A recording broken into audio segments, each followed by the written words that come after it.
Hello aspirants, you are welcome to S&S Publications Current Affairs session. మనం రోజు current affairs ఏవైతే discuss చేస్తున్నామో daily updates ఏవైతే వస్తున్నాయో వాటిని బాగా ఫాలో అవుతున్నారు. So very good. తర్వాత కమెంట్స్లో కూడా మీ ఆన్సర్స్ అవి చాలా కొంతమంది బాగా యాక్టివ్గా ఉన్నారు. Very good.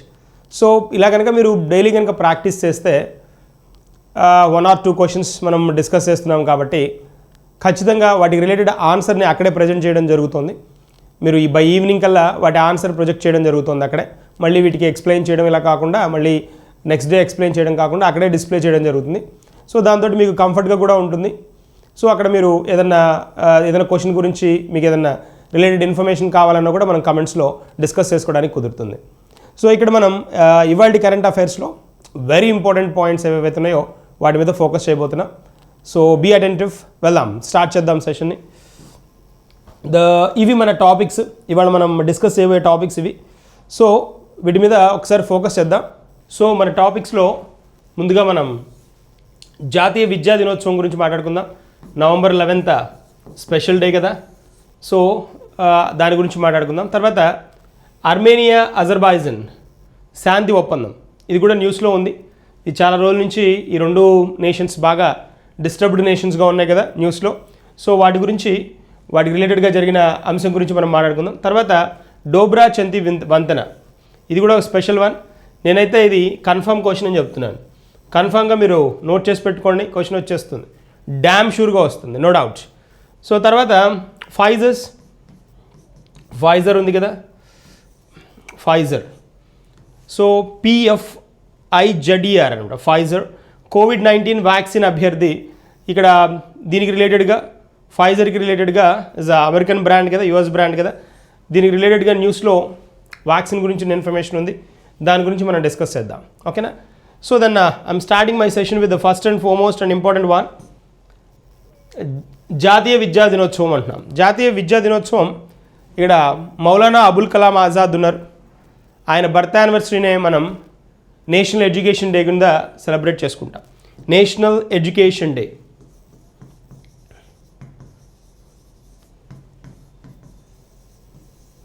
ఎందుకు నేషనల్ ఎడ్యుకేషన్ డేని ఈయన బర్త్ యానివర్సరీ నేషనల్ ఎడ్యుకేషన్ డేగా అబ్జర్వ్ చేశారు, సెలబ్రేట్ చేసుకుంటారు అని అంటే, he was the person then first cabinet education minister. క్యాబినెట్లో ఎడ్యుకేషన్ మినిస్టర్ అనమాట ఈయన. అందుకని ఈయన బర్త్ యానివర్సరీని ఆయన ఎడ్యుకేషన్ సిస్టమ్కి చేసిన ఏవేవైతే ఎడ్యుకేషన్ సిస్టమ్ బాగా డెవలప్ అవ్వడానికి, అభివృద్ధి చెందడానికి ఆయన తీసుకున్న నిర్ణయాలు కానీ, ఆయన ప్రవేశపెట్టిన డిఫరెంట్ యాక్టివిటీస్ కానీ, ఏవేవైతే సక్సెస్ఫుల్గా ఇప్పుడు ప్రజెంట్ ఎడ్యుకేషన్ సిస్టమ్ మనది ఒక ఎక్స్పెక్టెడ్ రేంజ్లో ఉండడానికి ఈ పర్సన్ హీఈస్ ద రీజన్ అనమాట. సో కాబట్టి ఇతని బర్త్ యానివర్సరీని మనం November 11th ఏదైతే ఉందో దాన్ని నేషనల్ ఎడ్యుకేషన్ డే కింద సెలబ్రేట్ చేసుకోవడం, అబ్జర్వ్ చేయడం జరిగింది. సో ఇక్కడ ఒక పాయింట్ చూడొచ్చు. He born in 1888 born, then he passed away in 1958 అనమాట. 58 ఇండిపెండెన్స్ వచ్చిన తర్వాత కూడా ఉన్నారు. 58లో then this particular person passed away అనమాట. తర్వాత ఇక్కడ ఈ ఎడ్యుకేషన్ సిస్టమ్ గురించి మనం కొంచెం డీప్గా డిస్కస్ చేయబోతున్నాం. దానిలోని అంశాల గురించి డిస్కస్ చేయబోతున్నాం. Have a look at this. ఇక్కడ జాతీయ విద్యా విధానం, అదే దాని గురించి మనం ఇప్పుడు డిస్కస్ చేస్తున్న పార్ట్ అదే, కాన్సెప్ట్ అదే. ఇక దీనిలో మౌలానా అబుల్ కలాం ఆజాద్ జయంతి అని చెప్పుకున్నాం కదా, November 11th. ఇక్కడ అబ్జర్వ్ చేయండి ఈ పాయింట్ని. మౌలానా అబుల్ కలాం ఆజాద్ భారతదేశ మొదటి కేంద్ర విద్యా మంత్రి అనుకున్నాం. అంతేకాకుండా స్వాతంత్ర సమరయోధుడు, ఫ్రీడమ్ ఫైటర్, వెరీ స్పెషల్ అది, ఫ్రీడమ్ ఫైటర్. తర్వాత పండితుడు కూడా, ఇస్ అ గుడ్ లారెట్ కూడా, వెరీ స్పెషల్ పర్సన్, ఎడ్యుకేటెడ్. అప్పుడు ఆ టైంలోనే is a highly educated person. తర్వాత నెక్స్ట్ ప్రముఖ విద్యావేత్త, ఎడ్యుకేషనిస్ట్ కూడా. తర్వాత all India council for technical education, very important. మనం దీని గురించి మాట్లాడుకున్నాం కూడా. All India council for technical education కదా, AICTE అంటాం, ఇది బాగా తెలుసు, ఫెమిలియర్ వన్. తర్వాత UGC అంటాం, యూనివర్సిటీస్ గ్రాంట్స్ కమిషన్. ఈ రెండు ఇలాంటి యూనివర్సిటీ గ్రాంట్స్ కమిషన్, తర్వాత పోతే CTE ఇలాంటివి అత్యున్నత విద్యా సంస్థలను ఏర్పాటు చేసే బాధ్యత కలిగిన ఇండిపెండెంట్ ఇండియాకి చెందిన వాస్తుశిల్పి అంటాం. అంటే ఈ పర్టికులర్ ఈ రెండు ఆర్గనైజేషన్స్ ఎస్టాబ్లిష్ అవ్వడానికి, ఆ రెండు స్పెషల్ ఎంటిటీస్ ఎడ్యుకేషన్ సిస్టమ్ మీద కమాండ్ తీసుకోవడానికి ఎవరు అంటే రీజన్ ఎవరు అంటే వాటిని ఇంట్రడ్యూస్ చేసిన పర్సన్ ఎవరు అంటే మౌలానా అబుల్ కలాం ఆజాద్గా చెప్పుకుంటాం. సో మనం వీటి గురించి మాట్లాడాం కూడా, డిస్కస్ చేసాం కూడా. ఏఐసిటిఈ వచ్చేటప్పటికి ఏఐసిటిఈ దీన్ని 1945లో ఎస్టాబ్లిష్ చేశారని చెప్పుకున్నాం. తర్వాత యూనివర్సిటీస్ గ్రాంట్స్ కమిషన్ యూజీసీ 1956లో ఎస్టాబ్లిష్ చేశారని చెప్పుకున్నాం. ఎడ్యుకేషన్కి రిలేటెడ్గా ఉన్న స్పెషల్ ఎంటిటీస్ ఇవన్నీ కూడా చెప్పుకున్నాం ఇండియాలో. ఆయన మరణానంతరం 1992లో భారతదేశపు అత్యున్నత పౌర పురస్కారమైన భారతరత్న అవార్డు లభించడం జరిగింది 1992లో. So very important. ఇక్కడ చెప్పుకుంటున్న పాయింట్స్ అన్నీ ఇంపార్టెంటే. భారతరత్న ఎప్పుడు వచ్చింది అంటే 92లో అనమాట. వెరీ స్పెషల్ కదా. తర్వాత ఎడ్యుకేషన్ సిస్టమ్కి చేసిన ఆయన సేవలు ఏవైతే ఉన్నాయో వాటికి అనుగుణంగా ఆయనకి భారతరత్న ఇవ్వడం కూడా జరిగిందనమాట. అది స్పెషల్ థింగ్. ఇప్పుడు మనం భారతదేశంలో ఎడ్యుకేషన్కి రిలేటెడ్గా రాజ్యాంగ పద్ధతిలో రాజ్యాంగానికి సంబంధించిన నిబంధనలు ఏవైతే ఉన్నాయో, ఆర్టికల్స్ ఏవైతే ఉన్నాయో వాటి గురించి మనం డిస్కస్ చేయబోతున్నాం. ఇక్కడ చూడండి, have a look at this. భారత రాజ్యాంగంలోని పార్ట్ 4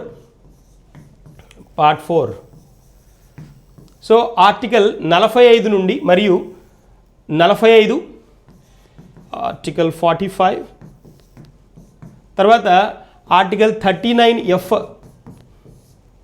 ఇవి ఈ పర్టికులర్ పార్ట్ ఎడ్యుకేషన్ అనేది మనకి ఎలాగూ రాష్ట్రానికి సంబంధించిన కాన్సెప్ట్ కాబట్టి, స్టేట్ రిలేటెడ్ కాన్సెప్ట్ కాబట్టి, ఇక్కడ చూడండి directive principles of state policy అంటాం, డిపిఎస్పి అంటాం కదా. మనకి పార్ట్ 4 అంటేనే రాజ్యాంగంలో 4వ పార్ట్ అంటే అవి డిపిఎస్పి అనమాట, ఆదేశ సూత్రాలు అంటారు. Directive principles of state policy అంటాం. ఈ డైరెక్టివ్ ప్రిన్సిపల్స్ ఆఫ్ స్టేట్ పాలసీలో స్పెషల్ ఆర్టికల్స్ ఏంటి అంటే ఆర్టికల్ 45 ఒకటి, తర్వాత ఆర్టికల్ 39F ఒకటి. 39F రాష్ట్ర నిధులతో పాటు సమానమైన మరియు ప్రాప్తి చేయగల విద్య కోసం ఈ నిబంధనలను ఇంట్రడ్యూస్ చేయడం జరిగింది అని చెప్తున్నాడు. 45 ఒకటి, 39F ఒకటి. 1976లో వెరీ ఇంపార్టెంట్ ఇది.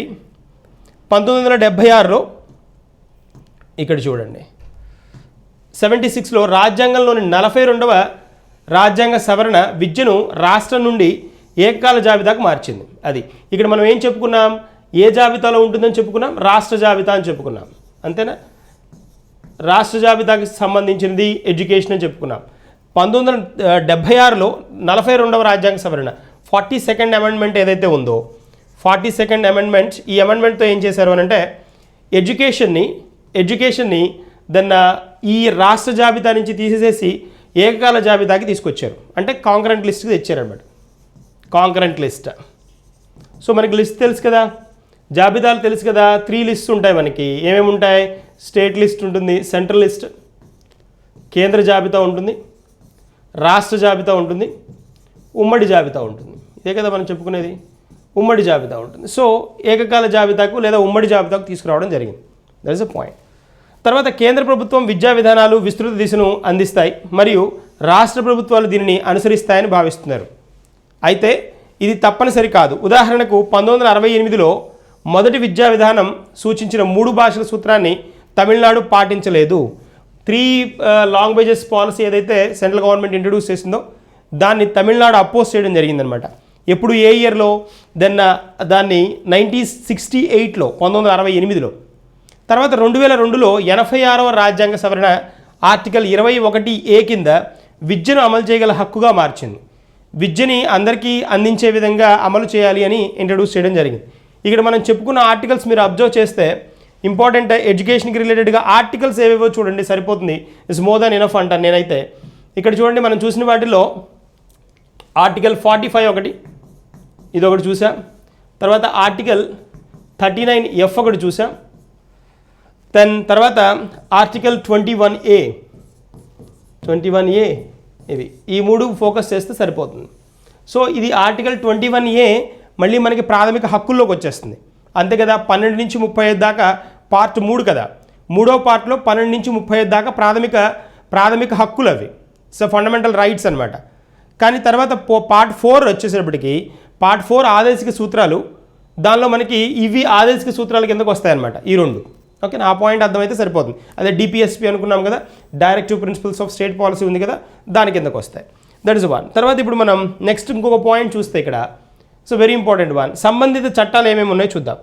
దీనికి రిలేటెడ్గా విద్యా హక్కు చట్టం, ఆర్టీఈ అంటాం, రైట్ టు ఎడ్యుకేషన్.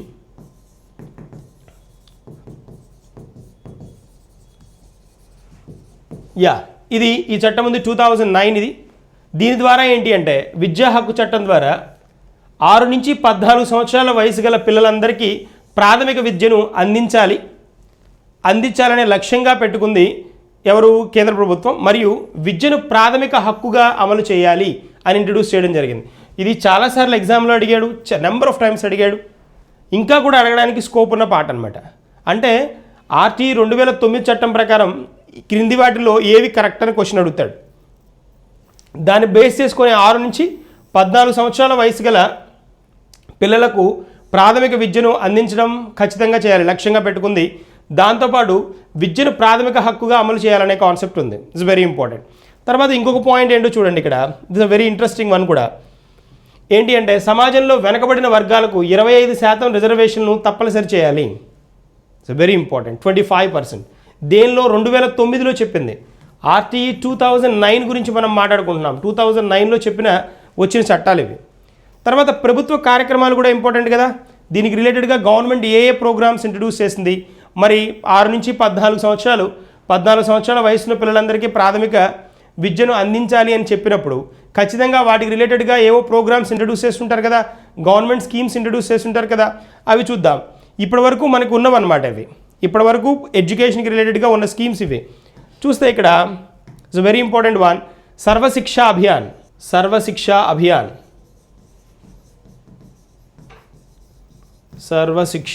అభియాన్ ఇదొకటి. తర్వాత మిడ్ డే మీల్ ఇది కూడా చాలా ఫేమస్ వన్ కదా, మధ్యాహ్న భోజన పథకం అంటాం కదా. తర్వాత నవోదయ విద్యాలయాస్ ఇదొకటి.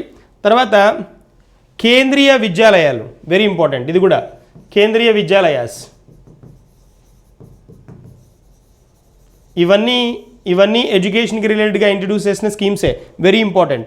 తర్వాత విద్యలో ఐటీ వాడకం 1986 నుండి ఎన్ఈపి ఫలితం అనమాట. ఎన్ఈపి కింద, నేషనల్ ఎడ్యుకేషన్ పాలసీ కింద 1986లోనే ఐటీ అనే కాన్సెప్ట్ని ఇంట్రడ్యూస్ చేశారు.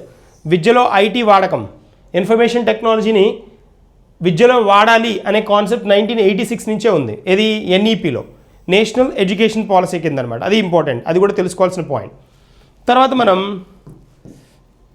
నెక్స్ట్ కాన్సెప్ట్కి వద్దాం. నెక్స్ట్ వన్ చూద్దాం. మనకి దానికి రిలేటెడ్గా ఎడ్యుకేషన్ డే కదా, నేషనల్ ఎడ్యుకేషన్ డే కదా, దానికి రిలేటెడ్గా చెప్పుకున్న పాయింట్స్ని వాటిని 1-2 సార్లు దాన్ని ఫోకస్ చేయండి వాటి మీద. ఎందుకు అని అంటే అక్కడి నుంచి క్వశ్చన్ వచ్చి తీరుతుంది. మీరు ఓల్డ్ పేపర్స్ చూసుకోండి. నవంబర్ తర్వాత జరిగిన ఎగ్జామ్స్లో ఖచ్చితంగా ఎడ్యుకేషన్కి రిలేటెడ్గా క్వశ్చన్స్ అడిగి ఉంటాడు. ఎందుకు అని అంటే 11th నేషనల్ ఎడ్యుకేషన్ డే కింద అబ్జర్వ్ చేశారు కాబట్టి ఖచ్చితంగా స్టాండర్డ్గా అడిగే క్వశ్చన్ అది. National education day November 11th, national mathematics day ఉంటుంది. నేషనల్ మ్యాథమెటిక్స్ డే అనే ఇంకో డేట్ వస్తుంది, అది December 22 వస్తుంది. శ్రీనివాస రామానుజన్ బర్త్ యానివర్సరీ అనమాట అది. తర్వాత అలాంటిదే ఇంకొకటి August 29ని నేషనల్ స్టాటిస్టికల్ డే అంటారు, స్టాటిస్టిక్స్ డే అంటారు August 29ని. అదేంటి అని అంటే పీసీ మహలనోబిస్ బర్త్ యానివర్సరీ. ఈ 3 చాలాసార్లు అడిగాడు.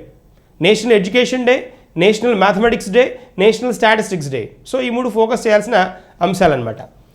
తర్వాత నెక్స్ట్ వన్కి వెళ్దాం. అర్మేనియా అజర్బైజాన్ శాంతి ఒప్పందం. ఇక్కడ ఇది ఈ 2 న్యూస్లో ఉన్నాయి, ఇక్కడ మనకి క్లియర్గా కూడా కనిపిస్తోంది. ఈ 2 నేషన్స్ మధ్య, ఈ రెండింటికి మధ్య రష్యా కొత్త శాంతి ఒప్పందాన్ని ఇంట్రడ్యూస్ చేయడం జరిగింది. ఎవరు? రష్యా ఆల్రెడీ అంతకుముందు కూడా వీళ్ళ మధ్య గొడవ వస్తే, వీళ్ళ మధ్య బాగా డిస్ప్యూట్ వస్తే, తగాదాలు వస్తే, కాన్ఫ్లిక్ట్స్ వస్తే, కొట్లాటలు లాంటివి వస్తే వాటిని సాల్వ్ చేసింది ఎవరు అంటే రష్యా. ఇప్పుడు కూడా పిక్చర్లోకి రష్యా రావడమే జరిగింది ఈ పర్టికులర్ కాంటెక్స్ట్లో అనమాట. సో ఇక్కడ ఈ దక్షిణ కాకస్లో ఈ పర్టికులర్ ఏరియా అనమాట, ఇది సౌత్ కాకస్ అనమాట.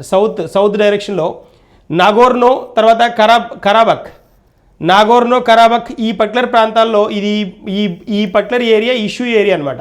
ఈ రెండింటి మధ్య కొట్లాటకు దారితీసిన ఏరియా. ఇక్కడ మీరు చూస్తే అజర్బైజాన్ ఇది, ఇంకా ఈ పర్టికులర్ భాగం మనమంతా అజర్బైజాన్దే, ఈ పర్టికులర్ పార్ట్ అంతా.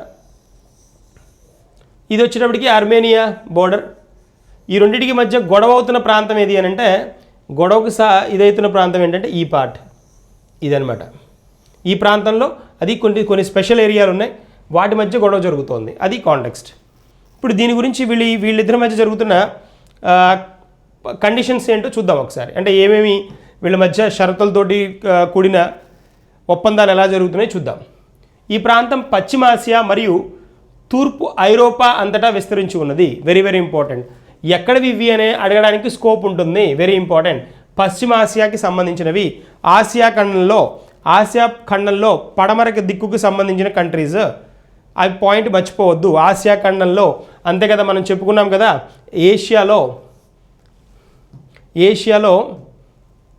ఇక్కడ చూడండి, ఏషియా అనుకోండి, ఏషియాలో వెస్టర్న్ నేషన్స్ ఈ భాగంలో ఉండేవన్నమాట, వెస్టర్న్ డైరెక్షన్లో ఉండే నేషన్స్ అనమాట. తర్వాత మనకి ఇక్కడ ఈ నేషన్స్ మనకు తెలుసు, ఈస్ట్ డైరెక్షన్లో, సౌత్ డైరెక్షన్లో, నార్త్ డైరెక్షన్లో నేషన్స్ ఉంటాయి కదా. ఈ వెస్ట్ డైరెక్షన్లో మనకి ఈ Iran, Iraq, Saudi Arabia, Kuwait, United Arab Emirates, Azerbaijan, Armenia, ఈ నేషన్స్ అన్నీ ఉంటాయన్నమాట ఇటువైపు అనమాట, పశ్చిమాసియా అనమాట. ఇక్కడికి వచ్చేటప్పటికి ఈస్టర్న్ పార్ట్కి వచ్చేటప్పటికి మనకి China, Japan, south Korea, north Korea, ఈ నేషన్స్ అన్నీ వస్తాయన్నమాట.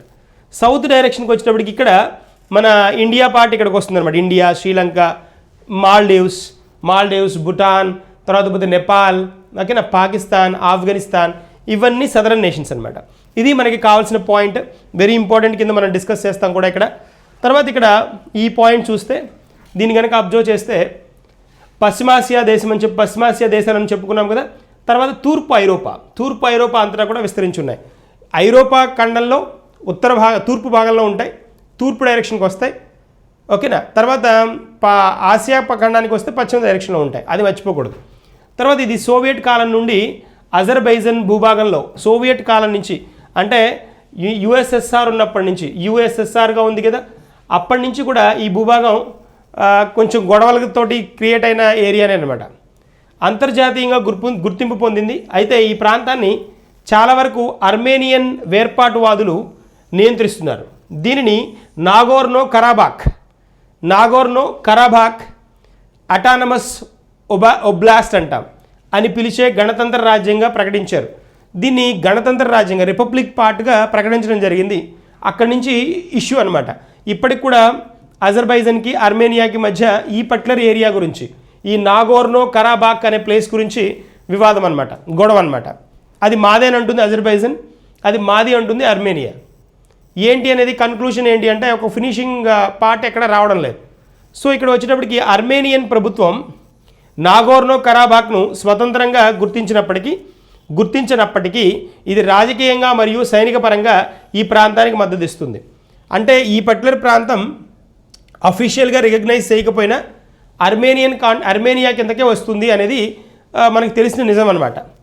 అయితే మరి అజర్బైజాన్ గొడవ ఏంటి అని అంటే, అజర్బైజాన్ క్లెయిమ్ చేసేది ఏంటి అంటే, సంఘర్షణకు దారి తీసిన అంశాలు ఏంటి అని అంటే, దశాబ్దాల నాటి జాతి ఉద్రిక్తతలు వివాదంలో కీలక పాత్ర పోషించే, చరిత్రలో వివాదాస్పద ప్రాంతం తమ ఆధీనంలో ఉందని అజరిస్ పేర్కొన్నప్పటికీ ఆర్మేనియన్లు కరాబాక్ ఆర్మేనియన్ రాజ్యంలో ఒక భాగమని పేర్కొంటారు. అంటే దశాబ్దాల నాటి జాతి వాళ్ళకి సంబంధించిన ఎథనిక్ కండిషన్స్ ఉంటాయి కదా. ఎథనిక్ కండిషన్స్ అంటే వాళ్ళ హావభావాలు కానీ, వేషధారణ కానీ, ఇవన్నీ అక్కడ ఉండే వాళ్ళదంతా అజర్బైజాన్లకి దగ్గరగా ఉంటుంది. కాబట్టి అజర్బైజాన్స్ ఏం చెప్తారు అంటే, బాబు దశాబ్దాల నాటి చరిత్ర ఉంది మాకు, అది మా ప్రాంతమే అని క్లెయిమ్ చేస్తారు అజర్బైజాన్స్. కానీ ఆర్మేనియన్స్ ఏమంటారు అంటే, రాజకీయంగా దాన్ని ఎప్పటి నుంచో మా చేతిలో ఉంది కాబట్టి ఇది మాకే చెందుతుంది అని ఆర్మేనియన్లు అంటారు. సో ఇక్కడ ప్రస్తుతం వివాదాస్పద ప్రాంతంలో ముస్లిం మెజారిటీ అజర్బైజాన్లో భాగంగా అంతర్జాతీయంగా గుర్తింపు పొందినప్పటికీ మెజారిటీ ఆర్మేనియన్ క్రైస్తవ జనాభా ఉంది. ఇప్పుడు ఇంటర్నల్గా మనం ఆలోచిస్తే రెండు కమ్యూనిటీస్ మధ్య గొడవ అనమాట. ఇప్పుడు అజర్బైజాన్లో ముస్లిం మెజారిటీ, ఆర్మేనియాలో క్రైస్తవ మెజారిటీ అనమాట. వీళ్ళిద్దరి మధ్య అది క్లాష్కి దారి తీయడం జరుగుతుందన్నమాట. సో అది పాయింట్.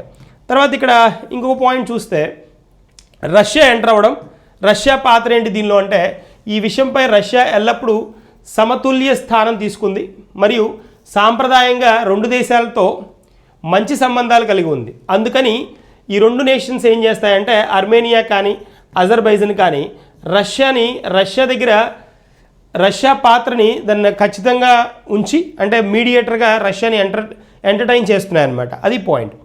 ఆర్మేనియాలో రష్యాకు సైనిక స్థావరం కూడా ఉంది. Very very important. ఆర్మేనియాలో రష్యాకి సైనిక స్థావరం కూడా ఉంది. మరియు ఇద్దరు మాస్కో నేతృత్వంలోని సామూహిక భద్రతా ఒప్పంద సంస్థలో సభ్యులు. ఈ రెండిట్లో ఈ రష్యాతో పాటు ఆర్మేనియా కూడా ఏదైతే సామూహిక ఒప్పందాలు ఉంటాయో సైనిక సామూహిక ఒప్పందాలు ఉంటాయో వాటిలో మెంబర్స్ అన్నమాట. సో అంతేకాకుండా ఆర్మేనియాపై దాడి జరిగితే ఈ ఒప్పందం రష్యా సైనిక మద్దతును తగ్గించుకున్నట్టు అవుతుందన్నమాట. అంటే ఇక్కడ ఏదేమైనా ఆర్మేనియన్ దళాలు స్వాధీనం చేసుకున్న నాగోర్నో కరాబాక్ లేదా దాని చుట్టూ ఉన్న ఇతర అజర్బైజాన్ ప్రాంతాలు ఇందులో లేవు అంటాడు. అంటే ఈ పర్టికులర్ రష్యా అక్కడ సైనిక స్థావరాలు ఆర్మేనియాలో ఉంది కాబట్టి ఖచ్చితంగా ఆర్మేనియాకి ఫేవర్గానే ఫైట్ చేయాలి. కానీ ఆర్మేనియాకి రష్యాకి జరిగిన ఒప్పందంలో ఇప్పుడు ఏదైతే ఈ గొడవ అవుతున్న భాగం ఉందో ఇప్పుడు ఏదైతే డిస్ప్యూట్కి సంబంధించిన భాగం ఉందో నాగోర్నో కరాబాక్ దీని గురించిన అంశం మాత్రం వీళ్ళ ఒప్పందంలో లేదు అంటున్నాడు. దట్స్ అ పాయింట్ అనమాట. సో ఇక్కడ మరి రష్యా రిప్రజెంటేషన్ ఎలా ఉంటుంది అనేది కూడా వెరీ ఇంపార్టెంట్. అదే సమయంలో ఉత్తర అట్లాంటిక్ ఒప్పంద సంస్థ నాటో అంటాం, నార్త్ అట్లాంటిక్ ట్రీటీ ఆర్గనైజేషన్ అంటాం కదా, NATO North Atlantic Treaty Organisation అంటాం. నార్త్ అట్లాంటిక్ ట్రీటీ ఆర్గనైజేషన్లో ఈ పర్టికులర్ సంస్థ ఏదైతే నాటో ఉందో దీనిలో సభ్యుడు టర్కీకి బహిరంగంగా మద్దతు ఇస్తున్న అజర్బైజాన్తో రష్యాకు కూడా బలమైన సంబంధాలు ఉన్నాయి. That's a point. ఇక్కడ వచ్చేటప్పటికి రిలేషన్ అంతా ఆర్మేనియాలో రష్యా స్థావరాలు ఉండడం జరిగింది కాబట్టి ఆ ఒప్పందాలు ఉంటాయి కాబట్టి ఆర్మేనియాకి ఫేవర్గా రష్యా చెప్పాలి, ఒక పాయింట్.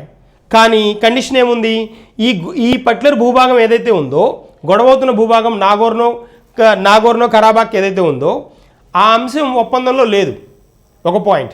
రెండవ పాయింట్ ఏంటి, అజర్బైజాన్ వైపు కనుక చూస్తే ఈ అజర్బైజాన్కి బాగా క్లోజ్గా ఉన్న నేషన్ ఏది అంటే టర్కీతోటి రష్యాకి మంచి సంబంధాలు ఉన్నాయి. రష్యాకి మంచి సంబంధాలు ఉన్నాయి కాబట్టి ఖచ్చితంగా ఏం చేయాలి, అజర్బైజాన్ వైపు మాట్లాడాలి. ఇది అనమాట కాంటెక్స్ట్. సో ఇద్దరు ఫేవర్గా ఉన్న పార్ట్లో ఇద్దరు ఇంపార్టెంటే కాబట్టి వీళ్ళిద్దరి మధ్య మంచి సంబంధాలను క్రియేట్ చేయాలి అనేది రష్యా ఆబ్జెక్టివ్ అనమాట. అది మనం చెప్పుకుంటున్న పాయింట్. సో ఇది వీళ్ళిద్దరిని కూర్చోబెట్టి బాబు కొట్లాడుకోకండి, ఇది వల్ల పెద్ద ఇష్యూ పెద్ద ఉపయోగపడేది ఏం లేదు, ఇద్దరు నష్టపోతారని చెప్పడం జరుగుతుంది Russia. That is a point. ఇప్పుడు నెక్స్ట్ చూద్దాం. నెక్స్ట్ కాన్సెప్ట్కి వచ్చాము. ఇక్కడ డోబ్రా చంతి వంతెన. ఇది కన్ఫామ్గా ఫిక్స్ అవ్వండి, మీరు ఎక్కడైనా కావాలి అంటే రాసి పెట్టుకోండి. నెక్స్ట్ ఎగ్జామ్ ఏది జరిగితే అది ఎస్ఐ కానిస్టేబుల్స్ అవనివ్వండి, ఆర్ఆర్బి ఎగ్జామ్ అవనివ్వనండి, ఏ ఎగ్జామ్ జరిగినా ఈ క్వశ్చన్ లేకుండా పేపర్ ఉంటే రండి, అడగండి, ఖచ్చితంగా అడగండి. ఎందుకంటే డ్యామ్ షూర్ అనమాట. దానికి అంత ఇంపార్టెన్స్ కూడా ఉంది ఈ పర్టికులర్ వంతెనకి. అందుకని మనం అంత ఎంఫసైజ్ చేసి చెప్పుకోవడం అనమాట. డోబ్రా చంతి వంతెన, దీని ప్రాముఖ్యత ఏంటి అనేది మనం ఇప్పుడు డిస్కస్ చేయబోతున్నాం. ఇది ఏ రివర్ మీద కన్స్ట్రక్ట్ చేశారు, దీనివల్ల వచ్చే ఉపయోగాలు ఏంటి, ఇవన్నీ మనకు తెలియాలి. బట్ అడిగేది మాత్రం ఏమడుగుతాడు అంటే రివర్ అన్న అడుగుతాడు, ఏ రివర్ మీద కన్స్ట్రక్ట్ చేశారని అడుగుతారు, దానివల్ల బెనిఫిట్ పొందే ఏరియాలు ఏంటి, బెనిఫిట్ వచ్చేది ఏంటి అనేది అడగడానికి స్కోప్ ఉంటుంది. సో అది మనం చూద్దాం. సో ఇక్కడ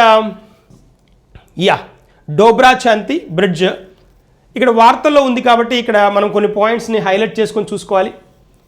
ఈ టెహ్రీ గర్హ్వాల్ జిల్లాలో ఈ డోబ్రా చంతి సస్పెన్షన్ వంతెన వెరీ వెరీ ఇంపార్టెంట్. సస్పెన్షన్ వంతెన అన్నప్పుడు ఇక్కడ ఫ్రీగా వదిలేయబడుతుంది. చూడండి, ఇక్కడ ఫ్రీగా వదిలేయబడుతుంది. అది టైట్గా ఫిట్ చేసేసి టర్న్ చేయడం కాదు, ఫ్రీగా మూవ్ చేయడానికి కంఫర్ట్గా టర్న్ అవ్వడానికి ఈజీగా ఉంటుంది. సస్పెండ్ అయింది, సస్పెన్షన్ అంటాం కదా, ఫ్రీగా వదిలేసి ఉన్న విధంగా ఉంటుందన్నమాట. ఈ వంతెనను ఉత్తరాఖండ్ ముఖ్యమంత్రి ప్రారంభించారు. That's fine, very fine. ప్రధాన అంశాలు చూస్తే 440 మీటర్ల పొడవైన ఈ డోబ్రా చంతి వంతెన భారతదేశపు పొడవైన మోటరబుల్ సింగిల్ లేన్ సస్పెన్షన్ వంతెన. Single lane, that's very important. Single lane suspension వంతెన, భారతదేశపు పొడవైన అంటున్నాడు, వెరీ ఇంపార్టెంట్. మరి పొడవైంది కాబట్టి ఇక్కడ మనం ఖచ్చితంగా డిస్కస్ చేయాల్సిన నెసిటీ ఉంది కదా, పొడవైన అంటున్నాడు కాబట్టి ఫోకస్ చేయాల్సిన నెసిటీ ఉంది. ఈ టెహ్రీ సరస్సుపై ఏ సరస్సు పైన కన్స్ట్రక్షన్ జరిగింది అంటే టెహ్రీ అంటాం కదా, టెహ్రీ అంటాం కదా, దిస్ ఇస్ ద వన్. ఈ సరస్సుపై నిర్మించిన ఇది టెహ్రీ మరియు ప్రతాప్ నగర్ జిల్లాల మధ్య ప్రయాణ సమయాన్ని 55 నిమిషాల నుండి 55 మినిట్స్ నుంచి 55 నిమిషాల నుండి దాదాపుగా గంటన్నర 1.5 గంటలు ఈ పర్టికులర్ ఈ డిస్టెన్స్ ఏదైతే ఉందో, ఈ టైం ఏదైతే పడుతుందో దాన్ని తగ్గించడానికి ఛాన్స్ ఉంటుందన్నమాట. సో కాబట్టి మనం ఫోకస్ చేయాల్సిన area very very important. So ఇక్కడ మనకి కావాల్సిన పాయింట్ ఏంటి, ఏ సరస్సుపై, టెహ్రీ సరస్సుపై దీనివల్ల వచ్చే అడ్వాంటేజ్ ఏంటి, ఏ జిల్లాలకు వస్తుంది, ప్రతాప్ నగర్ ఒకటి, టెహ్రీ అనేది ఏరియా కూడా ఉంది ఇక్కడ. టెహ్రీ మరియు ప్రతాప్ నగర్ జిల్లాల మధ్య ప్రయాణ సమయాన్ని దాదాపుగా 55 నిమిషాల నుంచి 1:50 నిమిషాలు, దాదాపు 1.5 పైన దాన్ని సేవ్ చేసే స్కోప్ ఉంటుందన్నమాట. అది కాన్సెప్ట్ మనకు కావాల్సింది. తర్వాత ఇక్కడ ఇంకొక పాయింట్ చూస్తే, అబ్జర్వ్ చేస్తే, టెహ్రీ ఆనకట్ట గురించి కొన్ని పాయింట్స్ చూద్దాం మనం ఇక్కడ. ఈ ఆనకట్ట భారతదేశంలోనే ఎత్తైన ఆనకట్ట మరియు ప్రపంచంలో 4వ ఎత్తైన ఆనకట్ట. టెహ్రీ గురించి మాట్లాడుతున్నాం మనం, టెహ్రీ ఆనకట్ట గురించి మాట్లాడుతున్నాం. ఇది సుమారు 260.5 మీటర్ల ఎత్తు మరియు 592 మీటర్ల పొడవు, 592 మీటర్స్ పొడవు. ఇది నీటిపారుదల మరియు హైడ్రో ఎలక్ట్రిక్ ప్రయోజనాల కోసం విస్తారమైన సామర్థ్యాన్ని దాన్ని భగీరథి నదిపైన నిర్మించడానికి కుదిరింది. టెహ్రీ ఆనకట్ట దేని మీద అని అడుగుతాడు, భగీరథి నదిపైన నిర్మించడం జరిగింది. మనం టెహ్రీ గురించి మాట్లాడుకుంటున్నాం. ఇందాకటిది వంతెన, టెహ్రీ అనేది డిస్ట్రిక్ట్ ఉందని చెప్పుకున్నాం. టెహ్రీ డిస్ట్రిక్ట్ నుంచి ప్రతాప్ నగర్ డిస్ట్రిక్ట్ మధ్య కదా ఈ పర్టికులర్ మనకి వంతెన ఇంట్రడ్యూస్ చేసింది. ఇప్పుడు మనం మాట్లాడుకుంటుంది టెహ్రీ ఆనకట్ట గురించి, బ్రిడ్జ్ గురించి. That's a point. తర్వాత ఇది ఎక్కడ అంటే ఈ టెహ్రీ డ్యామ్ మరియు హైడ్రో పవర్ ప్రాజెక్ట్ బహుళ ప్రయోజన రివర్ వ్యాలీ ప్రాజెక్ట్ అంటాం దీన్ని. అంటే మల్టీపర్పస్ వన్ అనమాట, మల్టీపర్పస్ వన్. ఇది ఉత్తరాఖండ్లోని టెహ్రీ జిల్లాలో ఉంది. Very very important. ఎక్కడ అంటే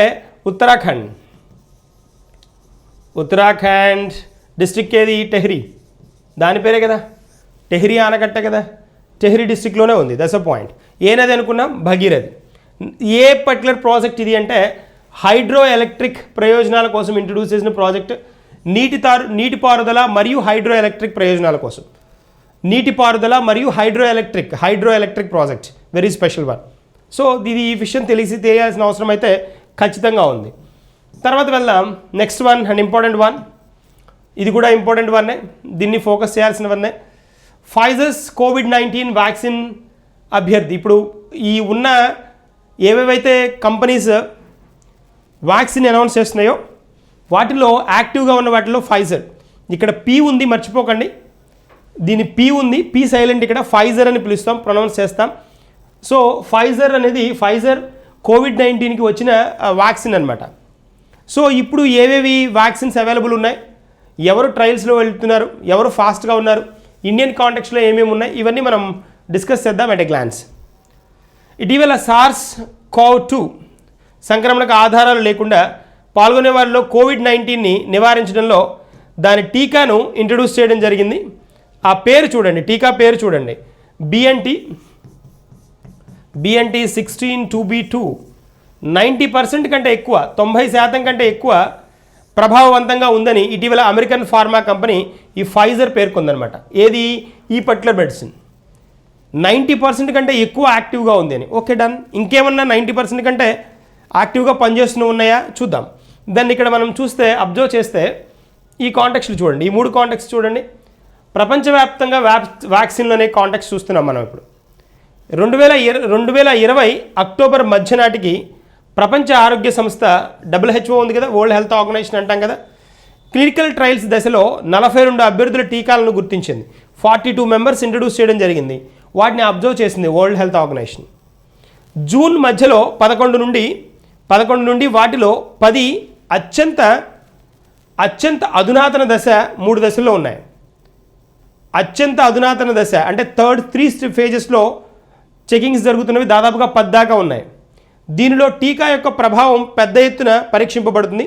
సాధారణంగా అనేక ఖండాల్లోని 10,000 మంది ప్రజలు 10,000 మంది ప్రజల కంటే కూడా ఎక్కువ మందిపై టెస్ట్ చేయడం జరిగిందనమాట. ఏది మొత్తం అభ్యర్థులు వచ్చింది 42, దానిలో ఈ పర్టికులర్ పార్ట్ 10 నుంచి 11 నుంచి 10 దాకా మోస్ట్ యాక్టివ్ అనమాట, అధునాతనంగా వచ్చినవి అనమాట. సో అది కాన్సెప్ట్. సో ఇక్కడ ఇంకొక పాయింట్ చూద్దాం. ఇక్కడ చూడండి, మరి ఇండియా పరిస్థితి ఏంటి, భారతదేశం ఏ పర్టికులర్ ట్యాంక్లో ఉంది అని అంటే, ఇక్కడ 2021 ప్రారంభంలో కోవిడ్-19కి వ్యతిరేకంగా టీకా ఇవ్వడానికి భారత్ సన్నాహాలు చేస్తోంది. బాబు 2021 ఇప్పుడల్లా ఛాన్స్ లేదు, కాబట్టి బయట తిరగడం అవి జాగ్రత్తగా ఉండాలి, అంతే కదా, వెరీ ఇంపార్టెంట్. టీకా వచ్చిందాక, వ్యాక్సిన్ వచ్చిందాక ఎంత జాగ్రత్తగా ఉంటే అంత మంచిది, అంతే కదా, దట్స్ అ పాయింట్. ఇక్కడ ఈ భవిష్యత్తులో టీకా అభ్యర్థుల సహకార క్లినికల్ ట్రయల్స్పై పొరుగు దేశాలతో కలిసి పనిచేస్తోంది. అంటే ఇది అన్ని చోట్ల అన్ని క్లైమేటికల్ కండిషన్స్కి వర్క్ అవుతుందా లేదో తెలుసుకోవాలి. కాబట్టి ఏం చేస్తోంది, ఈ పర్టికులర్ టీకా సరిగ్గా పనిచేస్తుందా లేదా తెలుసుకోవడానికి వేరే దేశాలతో కూడా ఇండియా వర్క్ చేస్తోంది. ఇక్కడ మనకు మాట్లాడుకుంటున్న ఈ ఇన్ఫర్మేషన్ అంతా ఏంటి అని అంటే, this entire information belongs to India అనమాట. ఇండియా చేస్తున్న కోవిడ్-19 ఎదుర్కోవడానికి ఇండియా చేస్తున్న కసరత్తు ఏంటి అని మాట్లాడుకుంటున్నాం. That is a point. తర్వాత కేంద్ర సైన్స్ అండ్ టెక్నాలజీ మంత్రిత్వ శాఖ పరిధిలోని Indian council of medical research ఉంది కదా, ICMR అంటాం. బయోటెక్నాలజీ విభాగం, వెరీ ఇంపార్టెంట్, బయోటెక్నాలజీ విభాగం DBT అంటారు, డిపార్ట్మెంట్ ఆఫ్ బయోటెక్నాలజీ. ఈ శాస్త్రవేత్తలు మరియు పరిశోధకుల ప్రత్యేక బృందం శ్రీలంక, మయన్మార్, బంగ్లాదేశ్, భూటాన్లోని వైద్యులు మరియు నియంత్రకులకు శిక్షణ ఇచ్చింది.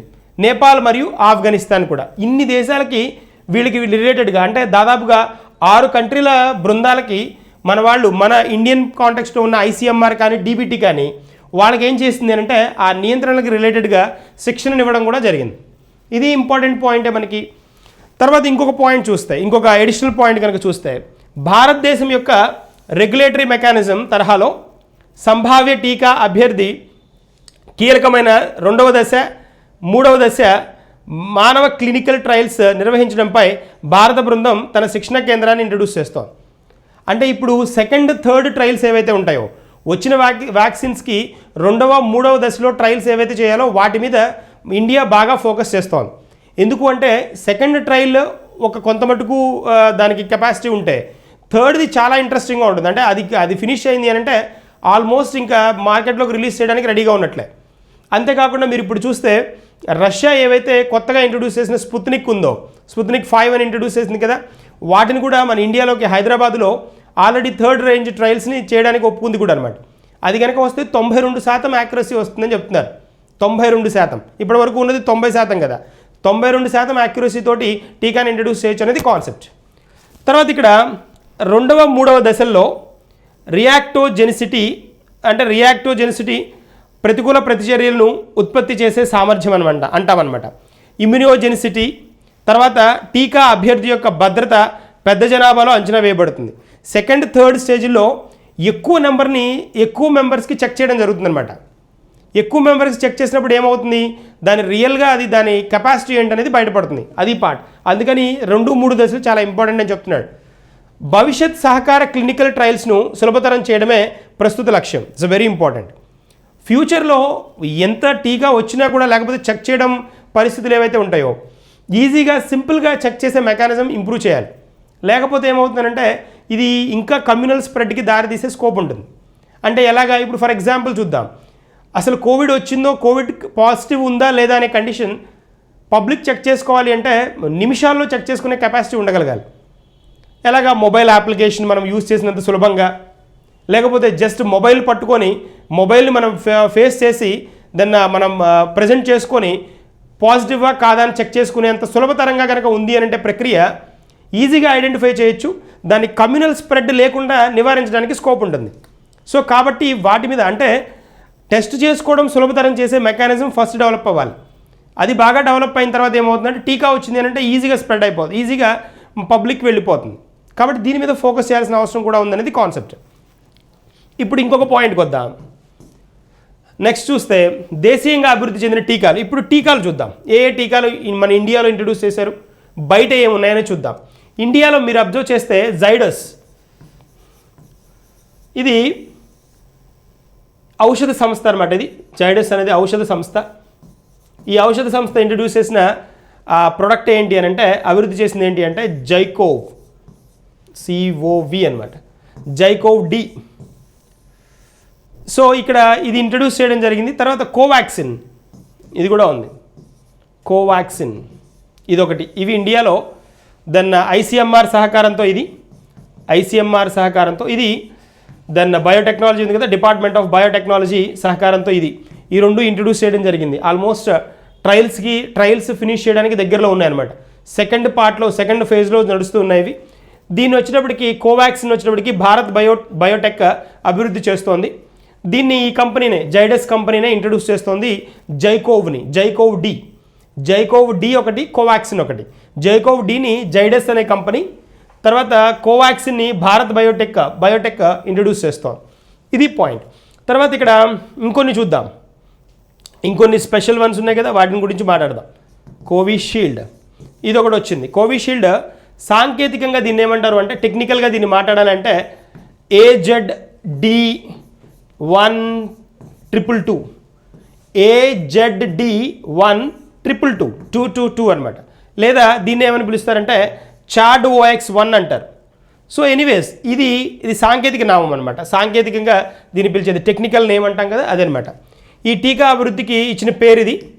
తర్వాత ఇప్పుడు ఇంకో మార్కెట్లో బాగా ఫాస్ట్గా అందరినీ ఆకట్టుకుంటూ పెద్ద ఖచ్చితంగా ఇది మార్కెట్ని మార్కెట్లో ఉన్న పద్ధతుల్ని, కండిషన్స్ని చేంజ్ చేస్తుందని చెప్పుకోబోతుంది ఏంటి అంటే స్పుత్నిక్ అనమాట.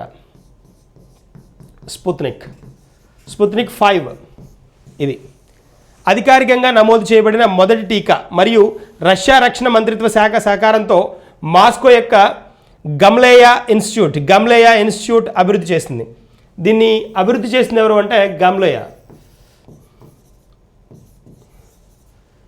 ఇన్స్టిట్యూట్ అనమాట. ఈ ఇన్స్టిట్యూట్ ఏదైతే మన రక్షణ రంగానికి రక్షణ మంత్రిత్వ శాఖ రష్యా రక్షణ మంత్రిత్వ శాఖకు సంబంధించిన ఇన్స్టిట్యూట్ అనమాట ఇది. ఈ గమేయా దీనికి రిలేటెడ్గా ఉన్న ఇన్స్టిట్యూట్ ఈ స్పుత్నిక్ 5ని ఇంట్రడ్యూస్ చేయడం జరిగింది. స్పుత్నిక్ 5 దీన్ని ఇంట్రడ్యూస్ చేయడం జరిగింది. మరి దీని పరిస్థితి ఏంటి, ఎంతవరకు వచ్చింది, కన్ఫర్మేషన్ ఏదన్నా ఉంది అంటే ఇవాళ న్యూస్ ఏంటి అని అంటే, ఇవాళ ఈ స్పుత్నిక్ గురించి మనకి రష్యా ఒక పెద్ద గుడ్ న్యూస్ చెప్పడం జరిగింది, వెరీ స్పెషల్ న్యూస్ చెప్పడం జరిగింది. అదేంటంటే రష్యా అభివృద్ధి చేసిన కరోనా వ్యాక్సిన్ స్పుత్నిక్ V ఏదైతే ఉందో, ఇందాక స్పుత్నిక్ V అని చెప్పుకున్నాం కదా, V అంటాం లేదా రోమన్ 5 అంటాం. స్పుత్నిక్ V అనేది V అని ట్యాగ్ చేస్తున్నారు. స్పుత్నిక్ V ఏదైతే ఉందో హైదరాబాద్కు చేరింది. రష్యా నుంచి హైదరాబాద్కు తీసుకురావడం జరిగింది. దేన్ని, స్పుత్నిక్ V అనండి, 5 అనండి, బట్ టెక్నికల్ నేమ్ అయితే VA కరెక్ట్, ఆల్ఫాబెట్ ప్రకారం అయితే V కరెక్ట్. భారత్లో రెడ్డీస్ ల్యాబ్లో 2-3 విడత క్లినికల్ ట్రయల్స్ని చేసేందుకు రష్యా ఒప్పందం తీసుకుంది. Very important. ఈ రెడ్డీస్ ల్యాబ్లో ఏ ఫేజెస్, సెకండ్ అండ్ థర్డ్, ఈ 2 ఫేజెస్ని చెక్ చేసే ఛాన్స్ ఉంది. విడతల్లో క్లినికల్ ట్రయల్స్ వేయడానికి ఛాన్స్ తీసుకుంటామని రష్యా దగ్గర నుంచి ఒప్పందం తీసుకోవడం జరిగింది భారత్. అదొక పాయింట్. ఇందులో భాగంగా భారత్లో సుమారు 2000 మందికి పై ఈ క్లినికల్ ట్రయల్స్ని నిర్వహించనున్నారు. Very important. 2000 మందిని ఎవరైతే కోవిడ్ ఆల్రెడీ వచ్చిన వాళ్ళో, పాజిటివ్ టర్న్ అయిన వాళ్ళు ఉన్నారో వాళ్ళ మీద దీన్ని టెస్ట్ చేయబోతున్నారు. ఓకే. తర్వాత ఈ నెల 15 నుంచి రెడ్డీస్ ల్యాబ్ క్లినికల్ ట్రయల్స్ ప్రారంభించి అనంతరం ట్రయల్స్ రిజల్ట్ను DGCIకి అనౌన్స్ సమర్పిస్తానని చెప్తాను. ఇది drug controller general of India ఏదైతే ఉందో, drug controller general of India ఆ రిజల్ట్ని ఫైనలైజ్ చేసి దాన్ని మార్కెట్లోకి రిలీజ్ చేయడానికి ఛాన్స్ ఉంటుంది. ఇది కాన్సెప్ట్. సో వీటి మీద ఫోకస్ చేయండి. కన్ఫామ్గా ఇలాంటివి అడుగుతాడు కోవిడ్కి రిలేటెడ్గా.